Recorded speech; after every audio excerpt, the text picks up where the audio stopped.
Hello, അസ്സാം വലൈക്കും. അപ്പോൾ നമ്മൾ പെരുന്നാളിൻ്റെ വ്ലോഗ് കുറച്ച് ലേറ്റായി. എന്നാലും ഞാൻ എടുത്തയച്ച കുറച്ച് വീഡിയോസ് ഉണ്ടെങ്കിൽ ഞാൻ നിങ്ങളായിട്ട് ഷെയർ ആക്കാമെന്ന് കരുതി.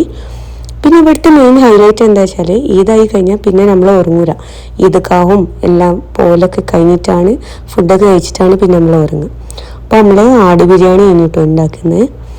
പിന്നെ കുറച്ച് അപ്പുറത്തുള്ള ഫാമിലീസിനും എല്ലാവർക്കും മെഹന്തിയൊക്കെ ഇട്ടെടുത്ത് ഒരു പാകിസ്ഥാനി ഫാമിലി ഉണ്ടെങ്കിൽ അവരെ മക്കളും എല്ലാവരും കൂടെ ആയിട്ട്. പിന്നെ ഞാൻ എൻ്റെ കയ്യിൽ ഇതേപോലെ ഫ്രണ്ട് മെഹന്തി ഇട്ട് തന്നതാണ്. അതൊക്കെ കഴിഞ്ഞു നമ്മളെ ഫുഡ് ഉണ്ടാക്കലും ക്ലീനിങ്ങും എല്ലാം കഴിഞ്ഞ് നമ്മൾ പെരുന്നാൾ പള്ളിയിലേക്ക് ഇറങ്ങുകയാണ്. ഒരു 6 മണിയാണ് കേട്ടോ ഇപ്പോൾ സമയം. അങ്ങനെ മാഷാഅല്ലാ എല്ലാവരും ഉണ്ട് കേട്ടോ. നമ്മളെ ഫ്ലാറ്റിലുള്ള ഒരുവിധ ആൾക്കാരൊക്കെ ഉണ്ട്. ഞങ്ങളെല്ലാവരും കൂടി ഒരുമിച്ച് ഇറങ്ങുക. ജസ്റ്റ് ഞങ്ങളെ ഫ്ലാറ്റിൻ്റെ താഴെ തന്നെയാണ് കേട്ടോ പള്ളിയും ഈദ്ഗാഹൊക്കെ വരുന്നത്. അപ്പോൾ എല്ലാവർക്കും എൻ്റെ ഈദ് മുബാറക്ക്. കുറച്ച് ലേറ്റായി പോയി, സോറി. അങ്ങനെ നമ്മളിവിടെ എത്തിയപ്പോൾ നല്ല റഷാണ്. ഞങ്ങൾ ലേഡീസിൻ്റെ ഭാഗത്തേക്ക് എത്തി. പക്ഷെ എന്താണ്, പള്ളീൻ്റെ പള്ളീൻ്റെ പുറത്ത് മറ്റൊക്കെ ഫുള്ളായിട്ടുണ്ട്. അവിടെ ഒന്നും സീറ്റില്ലേനു. പറയുമ്പോൾ ഞങ്ങൾ 6 മണിക്ക് ഇറങ്ങിയിട്ടുണ്ട്. നമസ്കാരം കുറച്ചും കൂടി ടൈം കഴിഞ്ഞിട്ടാണ്. പിന്നെ നമ്മൾ അപ്പുറത്തുള്ള പുല്ലിൻ്റെ ഒരു സൈഡിൽ പോയിട്ടിരുന്നു.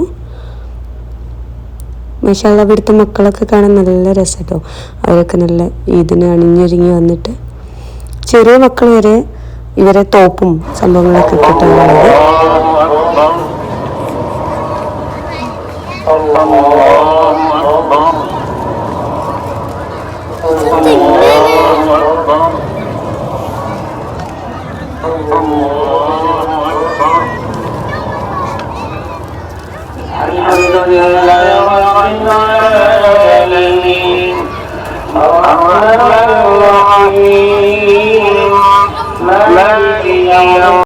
അങ്ങനെ നിസ്കാരമൊക്കെ കഴിഞ്ഞു. ഇനി ഇവരെ സ്പീച്ച് ഉണ്ടാവും, പക്ഷെ അറബിയിലായതിനെ കൊണ്ട് നമ്മൾക്കൊന്നും മനസ്സിലാവില്ല. സോ നമ്മൾ ഇവിടെ നിന്ന് എണീക്കുകയാണ്. ഇനി നമുക്ക് എടുത്തത് ഇവിടെ ഫോട്ടോ സെക്ഷനാണ് കേട്ടോ. മെയിനായിട്ട് ഇനി ഫോട്ടോ എടുക്കലാണ്. കാരണം ഈ പകലൊക്കെ പുറത്തേക്ക് ഇറങ്ങാന്ന് പറഞ്ഞാൽ റെയർ ആയിട്ടുള്ള കേസാണ്. അധികം രാത്രി ഇറങ്ങുമ്പോൾ നല്ല ഫോട്ടോസൊന്നും കിട്ടാറും ഇല്ല. നമ്മൾ നടക്കുന്ന വഴിയിൽ ഫുൾ എല്ലാവരും ഫോട്ടോസ് എടുക്കുക. പിന്നെ അതുമല്ല, എല്ലാ രാജ്യത്തുള്ള ആൾക്കാരും ഉണ്ട്. ഇന്ത്യയോ പാകിസ്ഥാനിയോ എന്താ പറയുക, ബംഗ്ലാദേശും ഫിലിപ്പീൻസും. അങ്ങനെ നമ്മുടെ ഫോട്ടോഷൂട്ട് എത്തി. നമ്മളും കുറച്ച് ഫോട്ടോസൊക്കെ എടുത്ത് ഫാമിലി ആയിട്ടും അങ്ങനെ എല്ലാവരും കൂടെ നല്ല രസമായിരുന്നു. അത് കഴിഞ്ഞ് റൂമിലെത്തി നമ്മൾ ദമ്മ് പൊട്ടിച്ചു. ഫുഡ് കഴിക്കാനായി. ഫുഡൊക്കെ കഴിച്ച് പിന്നെ ഒരു ഉറക്കാട്ടോ. അത് കഴിഞ്ഞ് പിന്നെ നമ്മൾ നൈറ്റൊക്കെ ആയിട്ടാണ് പിന്നെ പുറത്തിറങ്ങുന്നത്. ഞാൻ നമ്മൾ കോർണിഷിൽ പോവാണേ, ഞങ്ങൾ വേറെ ഫാമിലിയും കൂടി ആയിട്ട്. ഇവർക്ക് കുറച്ച് ദിവസം ലീവ് ഉണ്ടായിരുന്നു, പെരുന്നാളൊക്കെ ആയി.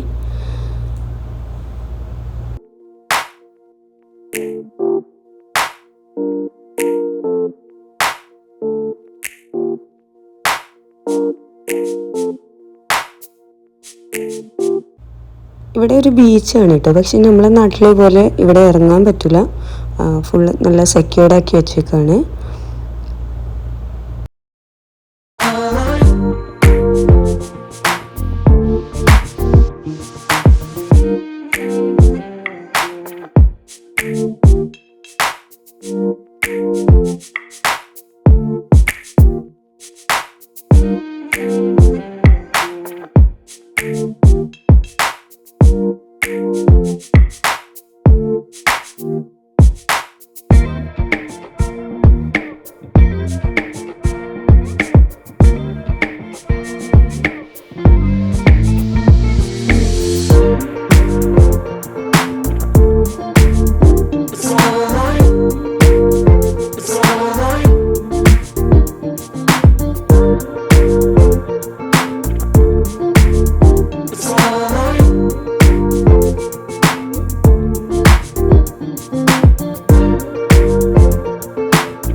പിന്നെ ഇവിടുത്തെ മെയിൻ ഹൈലൈറ്റ് എന്ന് പറയുന്നത് ഫയർ വർക്കാണ്. പെരുന്നാളായി കഴിഞ്ഞാൽ ഒട്ടുമിക്ക ബീച്ചിൻ്റെ ഏരിയയിലും ഫയർ വർക്ക് ഉണ്ടാവും. അടിപൊളിയാണ് കേട്ടോ അത് കാണാൻ.